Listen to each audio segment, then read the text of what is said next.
Okay, here's a solution of the final problem from the movie X plus Y that I challenged you with in the last Mathologer video. But first, here's the problem again. Remember, you've got this 4x4 grid and 4 colors. Now color the gray squares with the 4 colors, such that in all 2x2s in the grid, we've got all 4 colors. In the sample coloring over there, that's the case. There, all 4, all 4, all 4, all 4, all 4. Yep, that's right. Okay. Now, what you're supposed to show is that whenever you have such a special coloring of our grid, then the 4 corners of the grid are colored with all 4 colors. In fact, you're supposed to show that this is always the case for 4x4, 8x8, 12x12, and in general, 4n times 4n grids. Here's one way to show that for a 4x4 grid colored in this special way, the corners will always have different colors. I'll illustrate with the smallest case, the 4x4, but the same proof also works for 8x8, 12x12, and in general, 4n times 4n grids. Okay, how do we make up one of those special colorings of the grid? Well, let's start by coloring 2 neighboring squares in a corner with different colors. What about the next 2?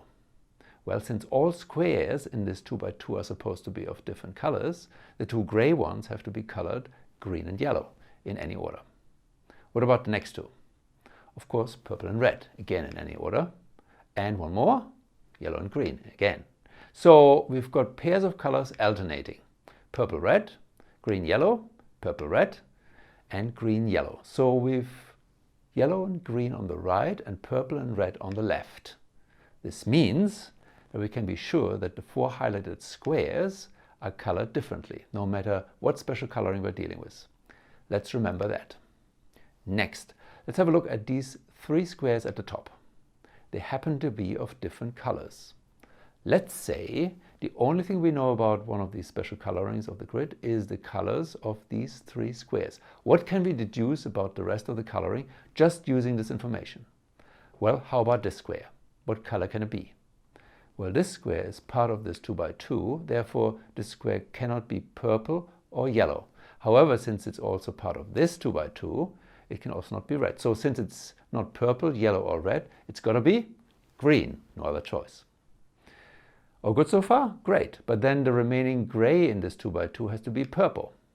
Again, no choice. And the remaining gray in this 2x2 has to be red. Great. So the 3 different neighboring colors in the top row force the colors of the 3 squares underneath. And notice those squares in the second row also have different colors. Okay, what else can we say? Well, since we're again dealing with 3 neighboring squares of different color in the second row, we can repeat the argument and figure out what the color of this square is. Well, let's see. It's not red or green and also not purple. And so it's got to be yellow. Aha, the same color as the square right above in the first row.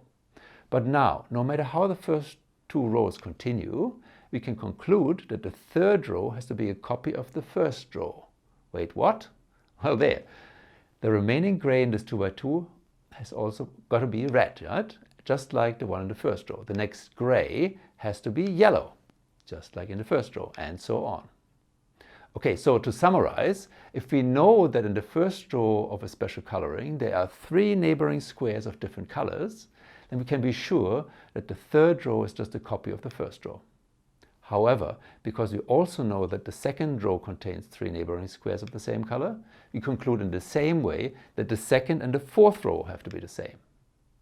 In general, if you've got a special coloring of a 4n times 4n grid, and there are 3 neighboring squares of different color in the first row, all odd number rows have to be the same as the first row. And all even number rows have to be copies of the second row. But now remember that the 4 ends of the first and second rows are definitely of different color. But since the last row is the same as the second row, we conclude that all 4 corners of our special coloring are a different color. Fantastic. We're definitely getting somewhere here. Okay, is it possible that no 3 squares in the first row are of no 3 neighboring squares in the first row are of different color? Well, the 3 squares can definitely not all be the same color. So if there are 3, not all different, they gotta be colored with 2 colors and situated like this. What can we say about the next square? Well, if it's not yellow or purple, say if it's green, then we got 3 neighbors of different color, and we know what happens then. So the only way to continue on a new path is by having this square yellow. But then the next row has to be all red and green. So in particular, these 2 squares must be green and red in any order. Then the next square on the right has to be green. The next one has to be red. So just like in the first row, we've got 2 colors alternating, and that's pretty much it.